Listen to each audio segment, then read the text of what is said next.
Welcome to the podcast. I'm Rosa Coelho, your host, lifestyle entrepreneur, health coach, and speaker.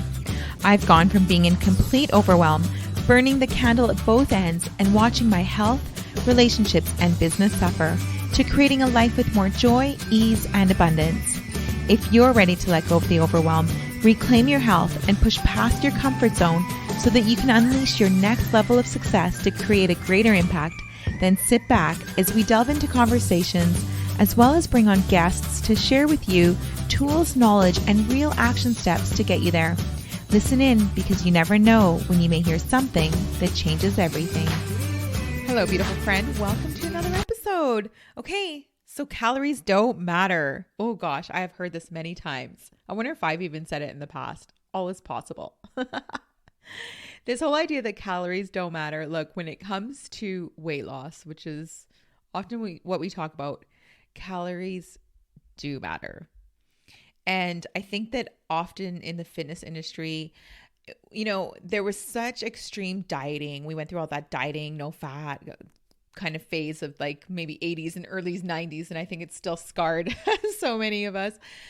To then going so far the other way of being like, no, just intuitive eating and listen to your body. And it's like, okay, that doesn't really work either, because intuitive eating and listening to your body can mean very different things depending where you're at with your health. If I listened to my body before I got into this health industry in my early 30s, like let's say my mid 20s, when I had carried a bit of extra weight, had acne, didn't realize why, didn't realize it was because of my gut health. But the way I would have intuitively ate then would have been way different than I intuitive eat now. And so that's why the whole intuitive eating, yes, I think that there's times for it and I believe it works, but it works often after a phase of education and learning and being restrictive to, one, cleanse your body, to help your body to balance hormones, to change your palate, all of that. For all of that to happen, you need to be restrictive for a long time. And I say a long time because it's going to be different for everyone. It depends where we're at in our journey. How long did it take us to get there? And where are we headed? And so I know I've talked about that before, but like this whole idea, like I said, of intuitive eating works, but only after we've learned. So calories, this whole idea that calories don't matter isn't true. If weight loss is your goal, it is an energy thing. It's calories in, calories out. Doesn't matter if you're eating the healthiest of foods. If you're over consuming the calories that your body needs, then the weight will come on regardless of it being really good whole food choices. The difference is you can eat a lot more whole foods, feel more satiated, and it be fewer calories than if you eat junk food. Chances are that we overeat those because of them being processed and having a high number of chemicals and preservatives. And so they just affect our cravings so much differently. You can eat less of that and still lose weight. The difference is what you're going to get in that approach, or what you're going to miss out on, is vitality and energy and glowing skin and thick hair and a radiance. When people just say you glow, like that's not going to come from having fewer calories in the form of processed foods. But like I said, you can also have the opposite, where you're eating really healthy foods and you may get the vibrancy, you will get the healthy hair, the beautiful skin, all of that, but the weight will still come on if you're over consuming. So, and also with food choices, one of the things with that is on both sides, whether it's good food choices like choosing whole foods and choosing junk foods.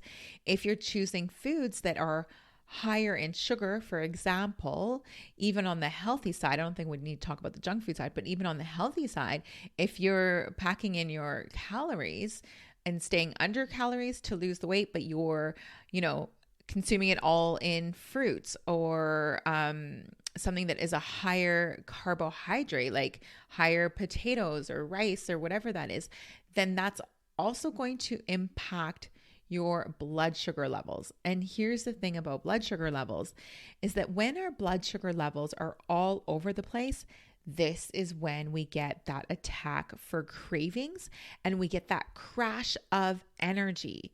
So we increase the energy when the food comes in, and then shortly after we crash, it's that afternoon, can't keep the eyes open, and we're wondering why. But when we look back and see what we ate, perhaps it was high in sugars or carbohydrates. So how do you balance that? How do you balance your blood sugar levels? Because again, balancing these blood sugar levels is key to those cravings. So if we're eating those junk foods, chances are we're going to crave a ton more. If we're eating healthy foods, but we're still within our calories, but we're high carbohydrate, we're going to crave things. And when we crave things, what happens? We make really kind of impulsive choices, and if we don't make an impulsive choice, it's taking every ounce of willpower to stay on track. So it's miserable, but it also affects your your hormones, which can lead to even feeling, besides lack of energy, can lead you to feeling agitated. It can even lead to feeling slightly depressed. So balancing blood sugar levels is really key. So how do you do that? Balancing blood sugars is actually not a difficult thing to do. The key is to add protein and good fats with most of your meals, if not all.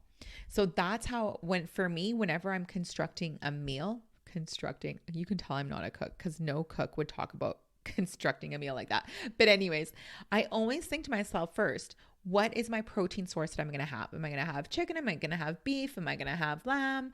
Am I going to have some fish? What am I going to have?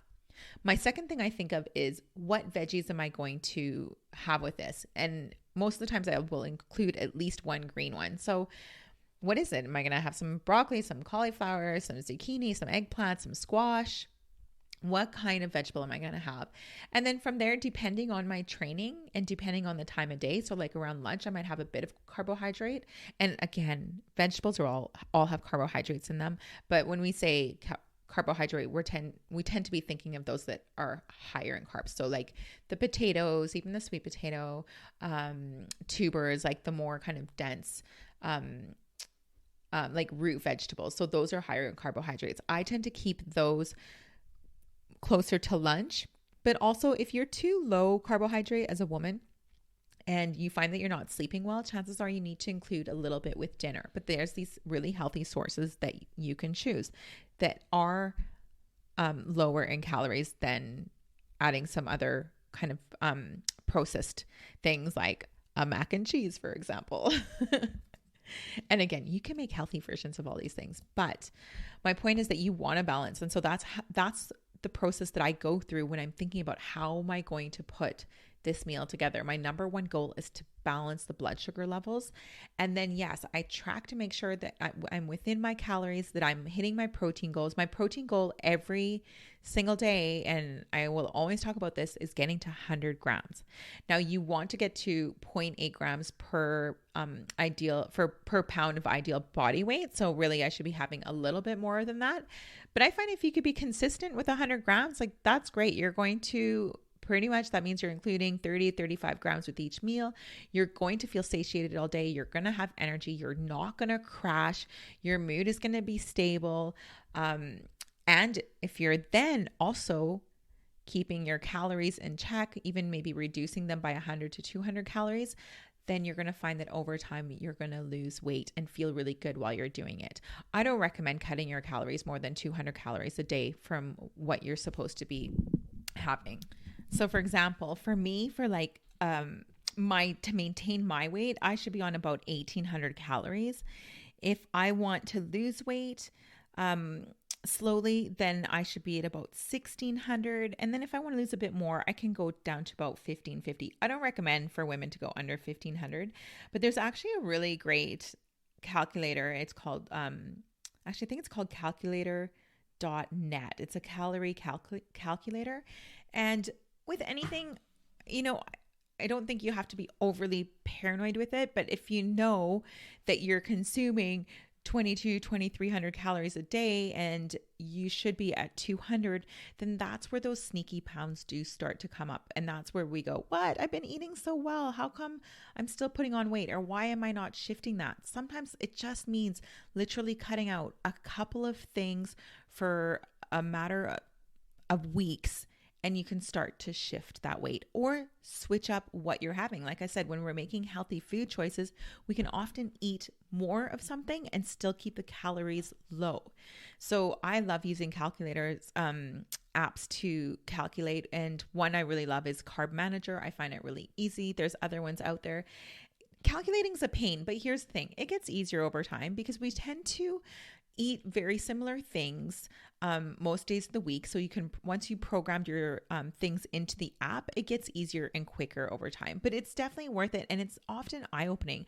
I say, look at these apps and look at all of this as an education. Like rather than thinking, oh my goodness, I'm going to be obsessive with this and I'm going to worry about it. Like, don't worry about it. Don't become obsessive. And obviously for anyone that has struggled with eating disorders, this isn't going to be a great path for you. So I just always like to have that there, that depending on our situation, we have to be more cautious. When I'm talking about these kind of things, I'm talking to the general population. And this has worked with clients that I work with, and it's worked with myself, and tracking really is key if weight loss is your goal. Now, if your goal isn't weight loss, then you don't need to worry about it. Maybe you're just looking to get fitter, stronger. And so the exercise is more the side of things that you are focused on. If weight loss is your goal, it's essential. Exercise isn't enough to lose weight. You can change body shape by getting stronger. But if you want to see that actual fat loss going, it's got to be, it comes from nutrition. Okay, friends, I hope that has helped. So in the end, calories do matter, and the calorie choices we make do matter. And I love to share this because I want you to be your healthiest, your strongest, your fittest possible. I also want the effort that you put in to be so worth it. Like if you're already on this path to healthy eating, I want you to get the most of it. And again, we're not looking at coloring. We're not looking at cutting back an extreme amount.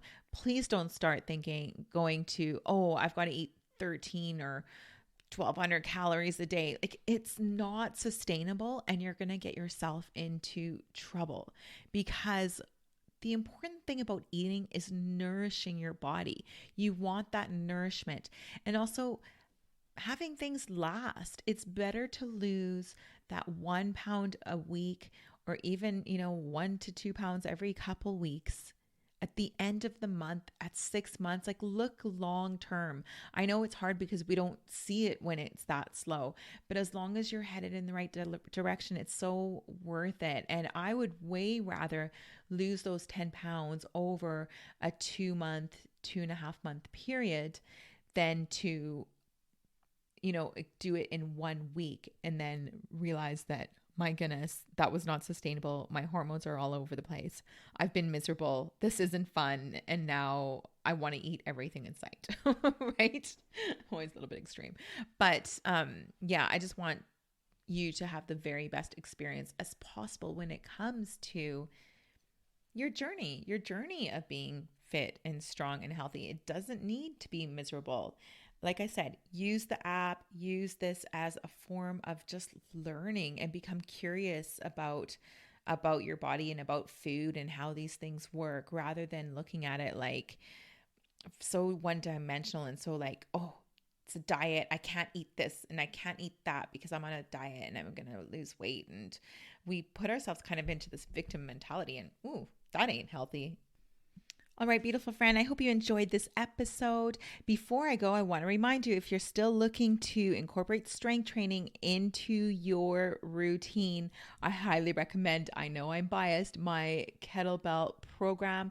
We go live on Saturdays. I have a monthly program for you, and it's just so much fun. Women from all around the world strength training together from home.